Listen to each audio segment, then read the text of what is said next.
വിഷുവും ഓണവും ഒക്കെ മലയാളിയുടെ ആണെങ്കിലും ഇത് അറിഞ്ഞൊന്ന് ആഘോഷിക്കണമെങ്കിൽ തമിഴ്നാട്ടുകാർ കനിയണം. പച്ചക്കറി വേണമെങ്കിൽ പൊള്ളാച്ചിയിൽ മാരിമുത്തു വിത്തിടണം.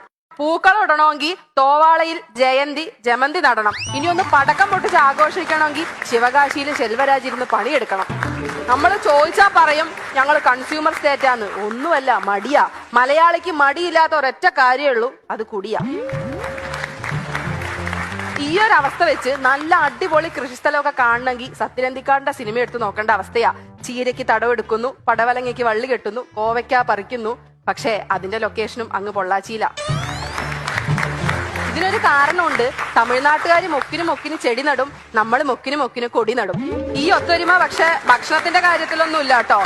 ഭക്ഷണത്തിന്റെ കാര്യത്തിലേക്ക് വരുമ്പോ വിഷുവിന് തെക്കോട്ട് വെജ് ആണെങ്കിൽ വടക്കോട്ട് നോൺ വെജാ. ഓണത്തിന് തെക്കോട്ട് നോൺ വെജ് ആണെങ്കിൽ വടക്കോട്ട് വെജ്. വെറുതെ അല്ല നിങ്ങൾ തെക്ക് വടക്ക് നടക്കണല്ലേ.